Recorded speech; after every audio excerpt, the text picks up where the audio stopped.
1, 2, 3, come on. Come on, come on.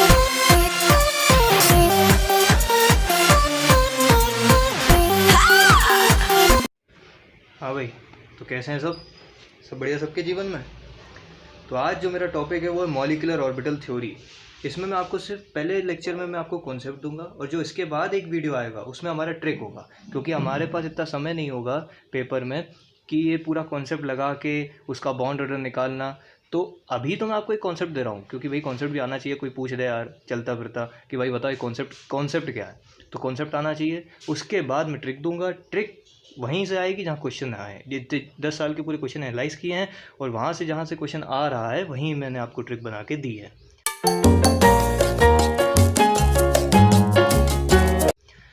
तो चलो start करते हैं। मॉलिक्यूलर ऑर्बिटल थ्योरी होती क्या है, इसको हमने कैसे पढ़ना है और क्या क्या ड्रॉबैक थे वीवीटी के जिस वजह से इस मॉलिक्यूलर ऑर्बिटल थ्योरी को उतारना पड़ा मैदान में। तो देखो भाई, सबसे पहले हम लोग जो बात करेंगे वो मैं आपको लिख के बताता हूँ।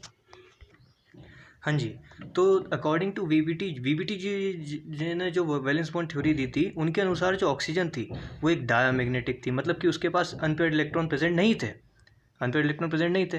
क्यों? अरे अनपेयर्ड इलेक्ट्रॉन तो होते हैं, लेकिन इन्होंने बोला अकॉर्डिंग टू वीबीटी ऑक्सीजन वो डायमैग्नेटिक है, क्योंकि जो उसके अनपेयर्ड इलेक्ट्रॉन है वो पेयर्ड हो जाते हैं। ऑक्सीजन इसी फॉर्म में होती है 1s2 2s2 1s2 2s2 2p6 8 electron है। तो जो बाहर आउटर मोस्ट इलेक्ट्रॉन है 6, वो गेट पेयर्ड, ये पेयर्ड हो जाते हैं, जिससे एक वैकेंट ऑर्बिटल बन जाता है ऑक्सीजन मॉलिक्यूल में। लेकिन ऐसा होता नहीं है। प्रैक्टिकली ये पाया गया था कि जो ऑक्सीजन है वो पैरामैग्नेटिक होती है। पैरामैग्नेटिक मतलब इसके पास अनपेयर्ड इलेक्ट्रॉन एक प्रेजेंट होगा। प्रैक्टिकली जो चीज़ पाई गई कि ऑक्सीजन जो है वो पैरामैग्नेटिक है। तो जड़ समझ में आई मॉलिक्यूलर ऑर्बिटल थ्योरी की कि मॉलिक्यूलर ऑर्बिटल थ्योरी दी क्यों गई। सबसे पहले तो एक ये ड्रॉबैक था वीबीटी का कि ऑक्सीजन डायमैग्नेटिक है, उसको सिद्ध करने के लिए मॉलिक्यूलर ऑर्बिटल दी और बताया कि वो भैया पैरामैग्नेटिक। कैसे बताया वो भी हम आगे डिटेल में पढ़ेंगे, उसकी आप चिंता मत करो। और भी बहुत सारे साइड इफेक्ट्स थे वीबीटी के, जैसे VBT does not explain existence of lithium, boron, carbon और सल्फर। जो वीबीटी थी वो एक्सप्लेन नहीं कर पाई एग्जिस्टेंस किस का, लिथियम का। वो एग्जिस्टेंस ही नहीं बता पाई कि ये है भी कि नहीं है, कैसे किस फॉर्म में है। और वीबीटी एक और चीज़ नहीं बता पाई थी, VBT does not explains fractional bond order. अब देखो भाई, फ्रैक्शनल बॉन्ड ऑर्डर होते हैं, ये मॉलिक्यूलर ऑर्बिटल थ्योरी ने सिद्ध किया था, लेकिन वीबीटी बता ही नहीं पाई थी कि फ्रैक्शनल बॉन्ड ऑर्डर जैसी कोई चीज़ भी होती है, फ्रैक्शनल बॉन्ड ऑर्डर। अब बात आती है बॉन्ड ऑर्डर। ये बॉन्ड ऑर्डर क्या चीज़ है, कैसी है, क्यों है, अभी देखो समझते हैं अपन।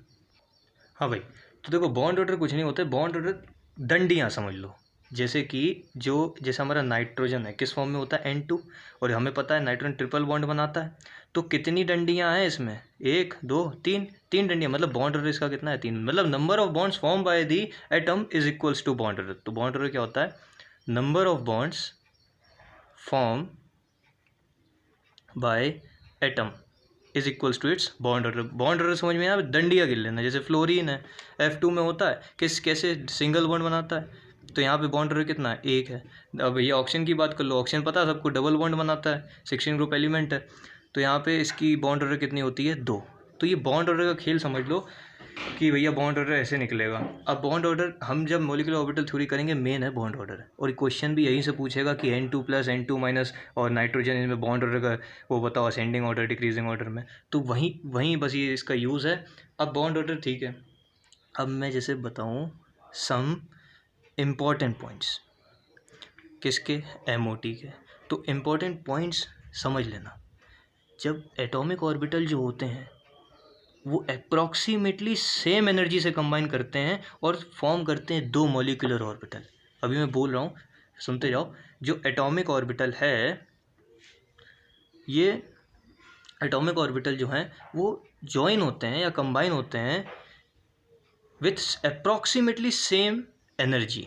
मतलब कि अगर इस एटॉमिक ऑर्बिटल की एनर्जी कुछ है, मतलब 5 जूल है, और इस एटॉमिक ऑर्बिटल की भी 5 जूल होनी चाहिए। मतलब atomic orbital with approximately same energy होती है, कंबाइन करते हैं, वही कंबाइन करेंगे जिनकी सेम एनर्जी होगी, और फॉर्म करते हैं 2 तरीके के मॉलिक्यूलर ऑर्बिटल।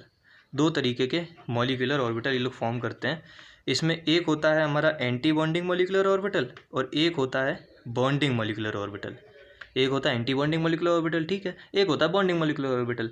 तो हमने क्या किया, मॉलिक्यूलर ऑर्बिटल थ्योरी में एटॉमिक ऑर्बिटल जिनकी सेम एनर्जी थी वो जो कंबाइन हुए, जिससे एक हमें दो ऑर्बिटल मिले, एक एंटी बॉन्डिंग मॉलिक्यूलर ऑर्बिटल और एक बॉन्डिंग मॉलिक्यूलर ऑर्बिटल। अब देखो इनसे एक क्वेश्चन कैसे आएगा, स्टेटमेंट्स के रूप में आएगा, और स्टेटमेंट्स में कैसे देगा, वही which of the following is incorrect, which of the following is correct according to MOT for anti bonding molecular orbital and for molecular orbital theory.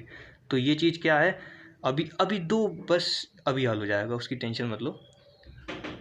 हाँ, तो एक और चीज़ इसमें ये याद रखना कि जो फिलिंग होती है, अब ये मत समझना कि ये एटॉमिक ऑर्बिटल मिले जिससे atomic anti bonding molecular orbital बना, बॉन्डिंग मॉलिक्यूलर ऑर्बिटल बना। तो इसमें जो इलेक्ट्रॉन की फिलिंग होगी एंटी बॉन्डिंग और बॉन्डिंग मॉलिक्यूलर ऑर्बिटल में, वो सेम होगी हमारे एक एटॉमिक ऑर्बिटल में जैसे होती है। कैसे होती है एटॉमिक ऑर्बिटल में पता होगा, ऑफबाउ, हुंस और पॉलीज प्रिंसिपल लगते हैं कि भैया अगर एक ऑर्बिटल में इलेक्ट्रॉन है तो ये करना कि पहले दोनों ऑर्बिटल में इलेक्ट्रॉन चला जाए। उसके बाद एक और चीज़ याद रखना कि जो इलेक्ट्रॉन है वो पेयर्ड होना चाहिए, अनपेयर्ड नहीं होना चाहिए। ये ऑफबाउ, हुंस और पॉलीज प्रिंसिपल, ये जो 11th क्लास में एटॉमिक स्ट्रक्चर में।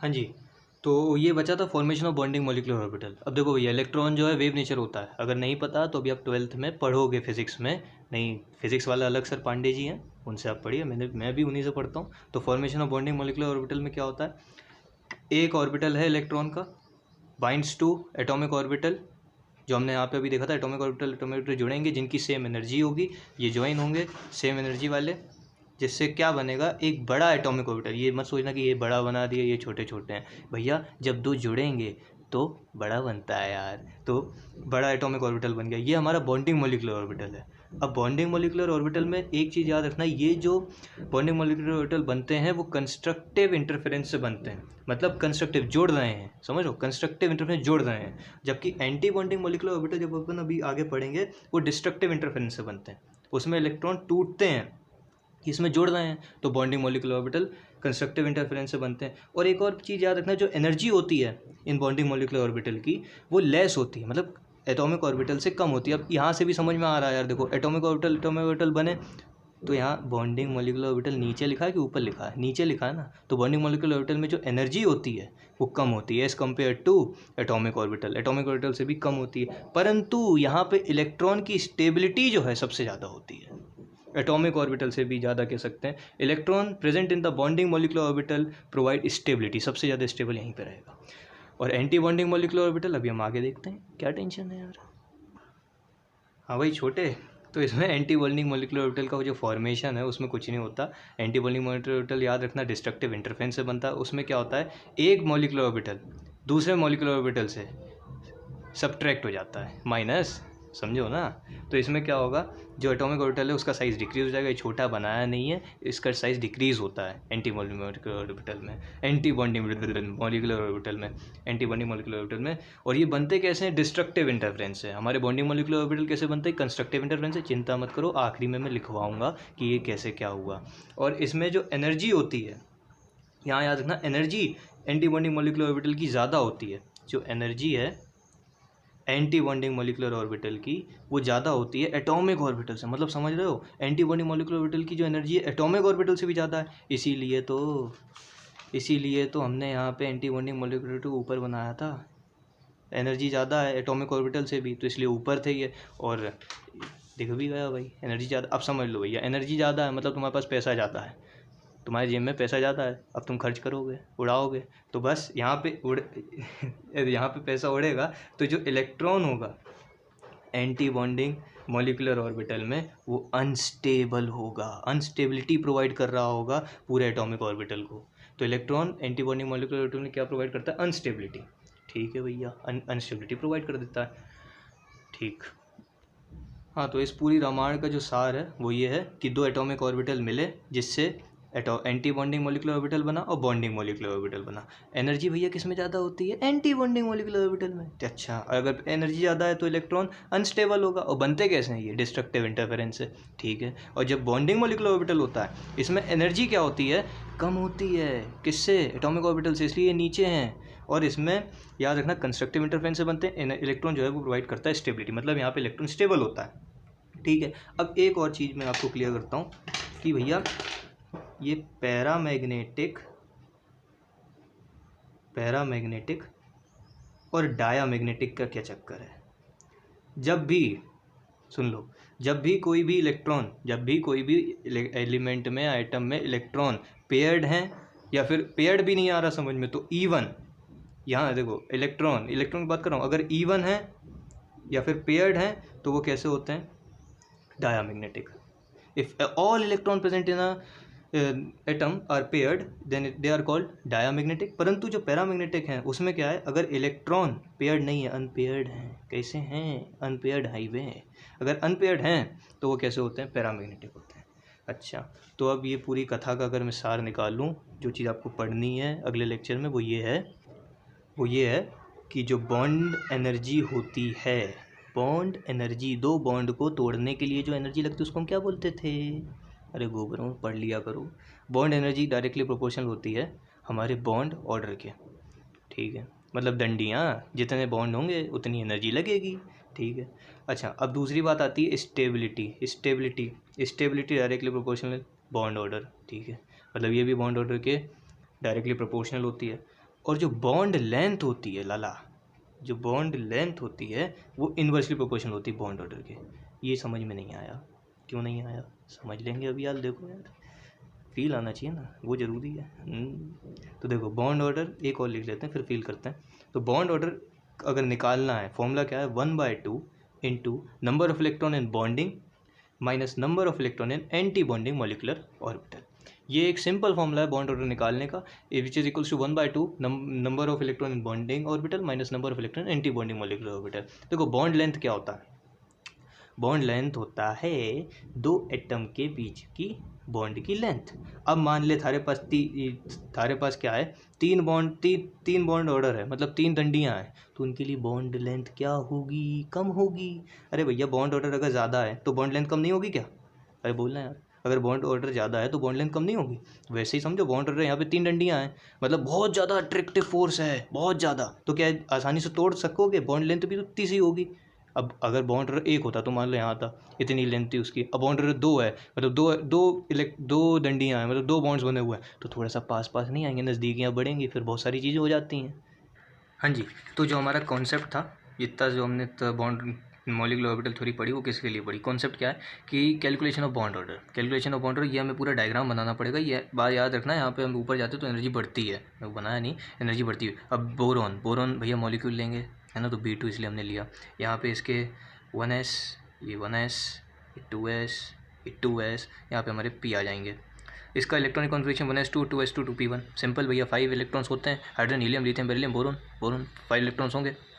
तो देख भाई सिग्मा 1s की अगर मैं बात करूँ, अरे भैया 1s की बात करूँ, उसकी 1s ऑर्बिटल में 2 इलेक्ट्रॉन जाएंगे भैया, इस तरफ भी जाएंगे क्योंकि भैया B2 है ना, हाँ, और 2s में भी जाएंगे, 2s में भी जाएंगे। अब मेरी चीज़ ध्यान से सुनना, 2 एटॉमिक ऑर्बिटल बने, मिले, उनमें क्लोजनेस आई, ठीक है, क्लोजनेस आई, और अगर कंस्ट्रक्टिव इंटरफेरेंस हुआ तो बॉन्डिंग मॉलिक्यूलर ऑर्बिटल बनेगा जिसकी एनर्जी कम होती है। ठीक है, तो मतलब यहाँ से एक इलेक्ट्रॉन, यहाँ से एक इलेक्ट्रॉन, पुच्छ करके यहाँ घुस गए बॉन्डिंग मॉलिक्यूलर ऑर्बिटल। अब भैया एंटी बॉन्डिंग मॉलिक्यूलर ऑर्बिटल होगा तो डिस्ट्रक्टिव इंटरफेरेंस से बनेगा, जिसमें एनर्जी क्या होगी, ज़्यादा होगी एटॉमिक ऑर्बिटल से। तो ये लो भैया sigma star 1s, star anti bonding को स्टार से शो करते हैं, याद रखना, सिग्मा स्टार 1s। फिर ऐसे 2s में होगा खेल, यही 2s में खेल हुआ। अब बचता है एक इलेक्ट्रॉन, ये ध्यान से सुनना, बाहर कितना बचा, 2p1 इलेक्ट्रॉन इज रिमेनिंग। तो क्या हुआ, एक इलेक्ट्रॉन यहाँ गया, प्यार से एक इलेक्ट्रॉन यहाँ चला गया। अब क्या सुन मेरी बात, अब ये 2 एटॉमिक ऑर्बिटल मिले, 2 एटॉमिक ऑर्बिटल में क्लोजनेस हुई, तो ये बॉन्डिंग मॉलिक्यूलर ऑर्बिटल में एक इलेक्ट्रॉन इनके चले गए, एक इलेक्ट्रॉन। अब क्या एंटी बॉन्डिंग मॉलिक्यूलर ऑर्बिटल में इलेक्ट्रॉन गए, नहीं गए, अरे गए क्या, अरे बोलना यार, नहीं गए। तो मैंने यहाँ पे जो फॉर्मूला लिखवाया था बॉन्ड ऑर्डर निकालने का, उसका अब हम उपयोग करेंगे बहुत प्यार से। तो bond order is equals to 1/2 into NB minus NA। हाँ, तो भैया इसका उपयोग करके हम बॉन्ड ऑर्डर निकालेंगे, ठीक है। अब 1/2 into number of bonding molecular orbital, bonding में कितने चले गए, अरे भैया बॉन्डिंग मॉलिक्यूलर ऑर्बिटल नीचे वाले होते हैं, एनर्जी इनकी कम होती है, तो यहाँ 2 इलेक्ट्रॉन आए बॉन्डिंग में, यहाँ पे भी 2 इलेक्ट्रॉन आए और यहाँ पे भी 2 इलेक्ट्रॉन आए, तो 2 2 4 2 6, तो 6 तो चलेगा बॉन्डिंग में। एंटी बॉन्डिंग में कितने का, स्टार वाले देख लो भैया, 2 और 2 4, 6 - 4 विच इज इक्वल्स टू 2। तो 1/2 इंटू 2 ये कितना आएगा 1। ये बॉन्ड ऑर्डर आया हमारा किसका, बोरॉन का B2। तो अब इतनी बड़ी चीज़ हम अगर पेपर में करेंगे तो समय 1 मिनट है हमारे पास, तो इसके आगे वाला जो वीडियो होगा वो ट्रिक पे होगा, और ट्रिक से 30 सेकेंड्स मैक्सिमम 40 सेकेंड्स में हमारा बॉन्ड ऑर्डर आ जाएगा, और ये भी पता चल जाएगा कि वो पैरामैग्नेटिक है या डायमैग्नेटिक है। अगर आपको कोई भी इशू हुआ हो तो मुझे कमेंट करके ज़रूर बताइएगा, और बस पढ़ते रहो, खुश रहो, जीवन में कुछ करो।